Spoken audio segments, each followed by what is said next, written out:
are members in organizations, again, One Health or otherwise, that require you to work together as a partner? Okay. Probably nearly everyone. So you really are the glue, both the members and the leaders. And so what I'm going to do is to take us back just a step or two from the excellent presentation that you just heard about networks across Africa and One Health, and ask you at the level of an organization, how do you think you function? Have you ever noticed weaknesses in the organizations that you work in that you think, oh, we could have done better at that, or we could have been more effective if we had had better governance practices? I think most of us would say yes. It's very hard to follow all of the best governance practices. I think it's also the case that if you have a strong governance network, you can create innovative partnerships that you might not have thought were possible. Those include not just with your colleagues at your institutions or with communities or with NGOs, but with companies, with entities that you might not think would be the best partner for you. So what I'd like to do then is to start and sort of give you some of the objectives. And it sounds basic, but I think it's worth looking at these. So first, the attributes of effective partnerships, mapping those to the core concepts that will guide your partnerships and relationships. And then, importantly, translating those two things into governance practices that really take you to a functional partnership. That's particularly relevant, as we'll see, for One Health because of the complex networks that we find ourselves in as One Health practitioners. And finally, I'd like to ask you to reflect a little bit on the One Health partnerships that you are involved in. So, not One Health, just partnerships. What is a definition of partnerships that we might be striving for? And so this one's not bad. Contextually relevant, I think that's really key because one partnership may work very well in Africa or the US and not work in other countries. So contextually relevant collaborations which offer a platform for sharing knowledge, again, importantly, across perspectives, experiences, cultures, and disciplines, so diversity. We are strengthened by diversity wherever we find that, whether it's social or experiential or financial or disciplines, and grow expertise globally, because we all know we're connected at this point, so it's very helpful to have high-functioning organizations in your local level, but it has a higher impact if those stretch and have global impact. Perhaps most importantly is that notion that we need to have common goals. So you might think these are so common sense that really, who would study this? But it's true, people do research, organizational research around governance. And so a study that is worth having a look at was done looking at the framework for successful, in this case, research partnerships in global health. This was done at the Center for Global Health at Trinity College Dublin, and Trinity College Dublin has core activities strengthening health systems across the globe. And so their goal was to see if they could look at the best practices that would allow them and others to do a better job of what they do. So they had a three-part design. They first did interviews with over 20 organizations with whom they work, bearing in mind that they work in over 40 countries. These included institutions, the World Bank, UNESCO, organizations, community groups. They then also did consultative meetings within their own organization, within their center, of people who had worked out in these various settings. And then finally, they applied some fairly sophisticated social science analyses to this to hone in on those things that they thought were the most important and were common principles. So I don't know, can you actually read that?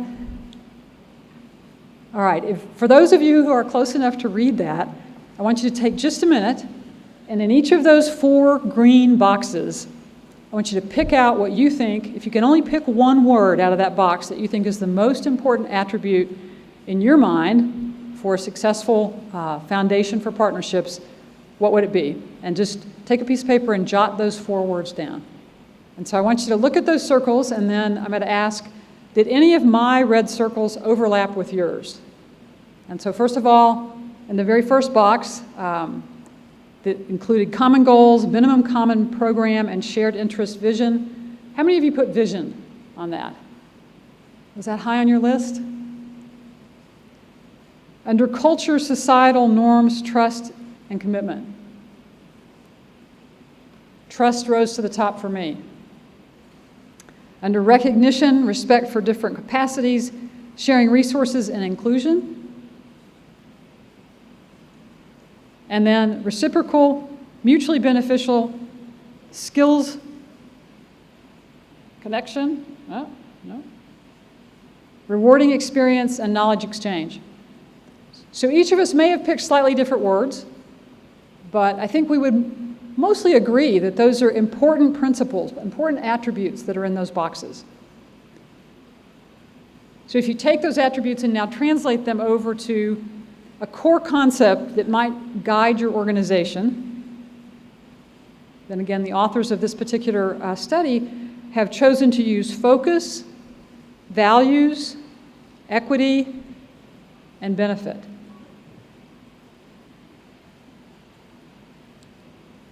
Okay, so very briefly again, look at those green boxes and write down the one that the word in each box that you think is actually the most important. All right. So again, when I looked at those, I picked out transparent, accountability, and perseverance as traits that to me were important to make a strong organization. And those then mapped into core concepts, including one which I think is almost one of the biggest, and that's communication, leadership, and resolution. So if you take that exercise, first of all, if you did that exercise with colleagues that are a member of your organization or that you are leading, do you think you would all pick the same words, or do you think you would come up with shared concepts? It's a very interesting exercise to do. And what it does is sensitize your organization to the need for these things. So where I'd like to go now is to say, okay, we've talked about attributes, we've talked about how we kind of map those into core concepts that can form the basis for governance. And now I want to say, how do we take those frameworks and in a practical way translate those to what you do in governance? And so I suspect this one's going to be pretty hard to read.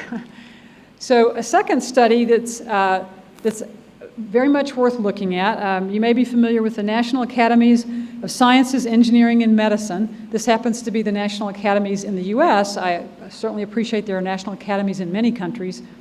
So in 2018, they did a workshop that was entitled Exploring Partnership Governance in Global Health. And in that workshop, they assembled people from any number of organizations as well as industry to talk about not only what were the attributes, but what were the challenges, what were the barriers and weaknesses, and how did they get around those? So the table here just pulls out two words. These happen to be transparency and accountability. Both of those were circled on the list that I showed you, but it takes it to the next step. It says, all right, for the attribute of transparency, how do you make that important in your governance? And what they ask the question is, if you as an organization are providing information to the public, to beneficiaries, or to the board of directors, then you're going to give that information at different levels based on the content, the need to know for that group, and how that meets best practices for your organization. So if you're speaking to the public, you may have an annual report that's actually published on the web. If you're talking to beneficiaries, you may have a written report or a public meeting. And if you're talking to your board of directors, then you're going to be down into the finances and into the operating reports. And well-structured organizations should expect to have transparency at all of those levels. Accountability. We all know that we function better when we have accountability. So again, how would you, using best governance principles, apply some of these concepts to how you express accountability in your organization. So for the public, perhaps again you have a website, or maybe a public meeting or a forum. For beneficiaries, perhaps you have a way for public input, complaints, a comment box. And then for core partners, you should have made plans to have annual reviews, reviewing of staff, and assessment of alignment with key partners. So I thought the way they worked through these, and these were worked through in groups with these individuals who were all part of high-functioning organizations. And so even though these are not One Health organizations, these are health organizations, they provide us with some interesting examples. And so I'm actually going to start with, with the DREAMS organization first. So the DREAMS organization is a multi-sector partnership that wants to reduce HIV infections for girls and young women in 10 countries by 40% through preventative interventions. Their focus is on social and behavioral change, and they want to create opportunities to engage partners around the health sector who share these strategic concerns. So their governance is pretty flexible. They have a non-binding MOU that holds their partners accountable to those commitments and also defines their governance policies. They have a collective decision-making process, so there's not a leader that decides and everyone goes to do what the leader says. In fact, they decide collectively, with the exception that they have a major funder and that the funder gets to have veto power. It's allowed that partnership to add very easily new partners and components and expand to other countries because it's not a rigid structure. What were some of the lessons learned when those individuals shared? They said developing common metrics for evaluating partnerships led to hard but very productive conversations on what constituted a successful partner. And when they had disagreements, they said the best way they felt to solve was to go to their data, to be evidence-based, and that allowed them to more objectively resolve differences. So that might be a partnership that would work well in a flexible setting. I'll move back up to the top there for Access Accelerated. So this is an initiative with more than 20 biopharmaceutical companies working with the public and NGO sectors. And their goal is to advance care and treatment for non-communicable diseases. So they have a slightly more complex governance structure. They have a central partnership that includes all of the supporting companies. But they also have a partnership with all of the entities, a governance structure that help fund them, including entities like the World Bank. And they have a dedicated staff, a dedicated secretariat that runs and manages both of those. So they keep the pharmaceutical companies in a structure that allows them to share and to set priorities, but they make sure that their donors are speaking to individuals who can represent the overall goals of that organization. So their lessons learned there were that they had a common vision at the outset. It was hard to keep high-end individuals engaged on their board. There was turnover. But they found that if they built a common language and they communicated frequently and designed innovative ways to communicate, that they could make that work.